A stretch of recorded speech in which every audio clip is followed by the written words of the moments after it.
Nosso Senhor Jesus Cristo, veredas religiosas, prezados professores aqui presentes das nossas escolas. Hoje celebramos então a festa de São Pedro de Alcântara.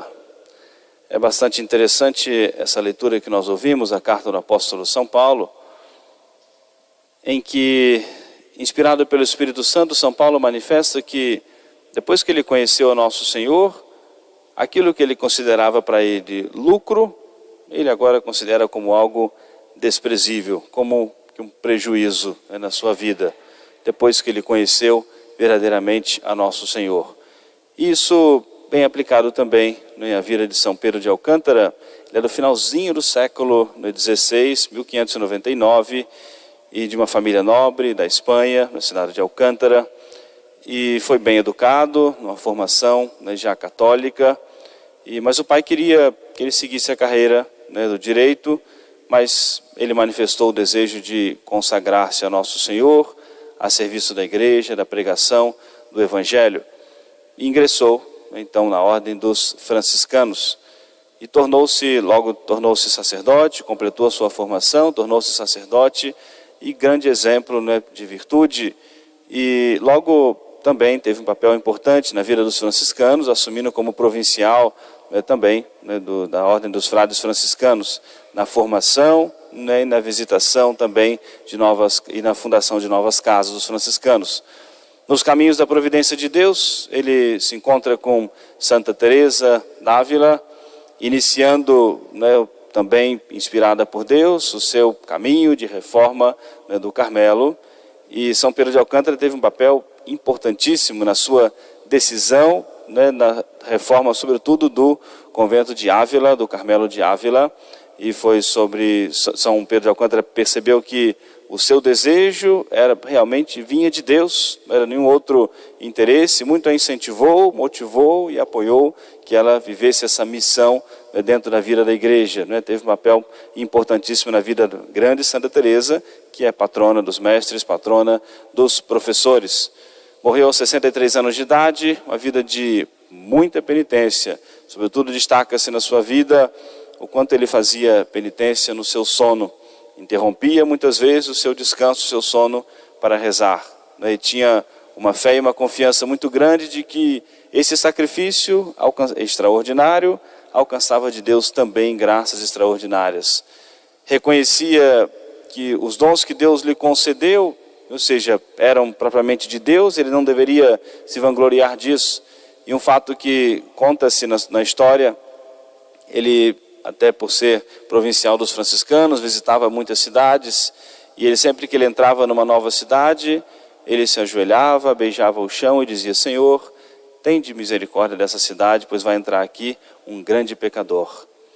E um dia, depois de tantos seus companheiros perceberem isso também, disseram para ele: não, o senhor não pode dizer isso. Então, ou o senhor está mentindo, ou tem alguma coisa errada na vida e que a gente não sabe. Todo mundo conhece a sua vida de virtude, de santidade, então o senhor não pode dizer isso diante de Deus.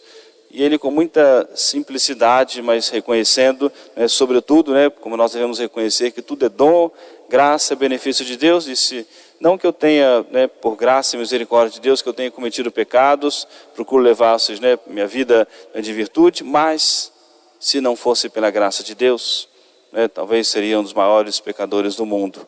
Se não fosse por graça e misericórdia de Deus nosso Senhor. Por isso, de mim mesmo, a minha condição é a minha condição de pecador. Não há nenhum erro em que eu me ajoelhe e peça a Deus misericórdia, pois sem a graça de Deus, realmente, talvez fosse um dos maiores pecadores do mundo. O grande São Pedro de Alcântara. Eu gostaria de trazer para a reflexão hoje dos professores, saiu um documento, saiu esse ano, da Congregação para a Educação Católica, e o título dessa instrução é A Identidade de Escola Católica para uma Cultura do Diálogo, e traz uma reflexão sobre o educador leigo, católico, e também as consagradas. O testemunho dos educadores leigos e consagrados. Outro aspecto importante, cada vez mais relevante para alcançar a formação integral dos alunos, é o testemunho dos educadores leigos e também consagrados. De fato, no projeto educativo da Escola Católica, não há por isso uma separação, isso é importante nós atentarmos para isso, não há por isso uma separação entre momentos de aprendizagem e momentos de educação, entre momentos do conhecimento e momentos da sabedoria. Cada uma das disciplinas não apresenta só conhecimentos a adquirir, mas também valores a assimilar e verdades a descobrir. Tudo isto exige um ambiente caracterizado pela procura da verdade, na qual os educadores, competentes, convictos e coerentes, mestres de saber e de vida, sejam ícone, imperfeito, é claro, mas não ofuscado do único mestre. O quanto é importante nós sermos conscientes que não é só essa missão de dar a instrução técnica, digamos assim, da matéria de cada um, mas tudo é ocasião de formação, de educação, de instrução, essa busca constante pela verdade, constantemente nós buscarmos a verdade, sermos coerentes com a nossa fé, o testemunho da nossa vida, ou seja, tem que ser a expressão da nossa fé, as nossas ações, a maneira de nós tratarmos os nossos alunos, o respeito, a educação, e essa coerência com a nossa fé e essa busca pela verdade, como nos ensina esse documento da igreja e que é tão importante nessa missão enquanto educador católico. Não há como nós fazermos uma separação, momentos de aprendizado, de educação, e separar de algum outro momento que eu não tenho essa responsabilidade, essa grande missão do educador de uma escola católica.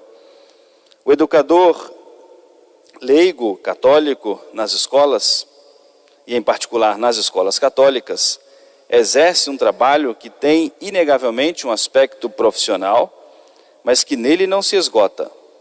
O aspecto profissional está incluído e assumido na sua vocação sobrenatural cristã. Importante isso que nos diz o documento da igreja, né? O aspecto profissional está incluído e assumido na sua vocação sobrenatural cristã. Portanto, ele deve viver o seu trabalho como uma vocação pessoal na igreja e não apenas como exercício de uma profissão. Para as pessoas consagradas, o compromisso educativo, tanto em escolas católicas como em outros tipos de escola, é vocação e escolha de vida, um caminho de santidade, uma exigência de justiça e de solidariedade, especialmente para os jovens mais ameaçados por várias formas de desvio e de risco. Dedicando-se à missão educativa na escola, as pessoas consagradas contribuem para fazer chegar a quem tem mais necessidade o pão da cultura. Elas, em comunhão com a igreja e com seus pastores, desenvolvem uma missão eclesial de importância vital, pois educando, ajudam a evangelizar.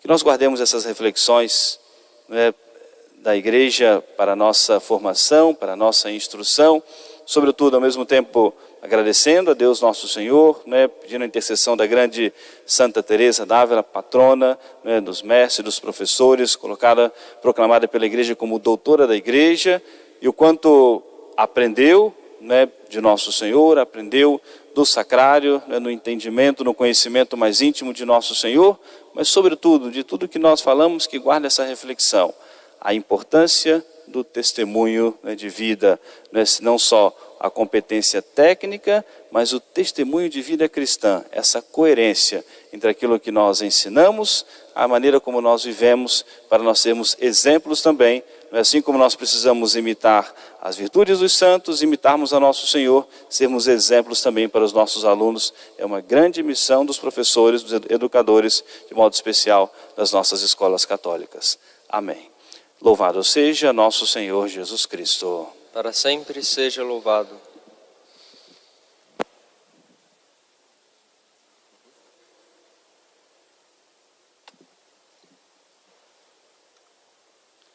Dominus vobiscum. Et cum spiritu tuo. Oremos. In virtute tua, Domine, letabit ius et super salutare tum exultabit vehementer, desiderium animae eius tribuisti, ei.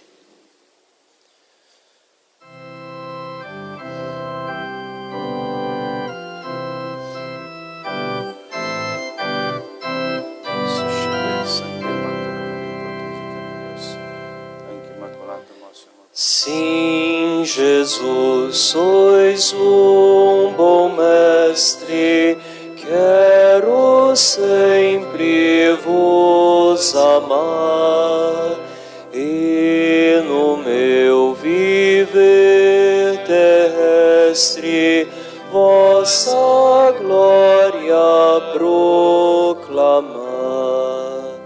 Sois meu Senhor, eu o proclamo, quanto vos amo,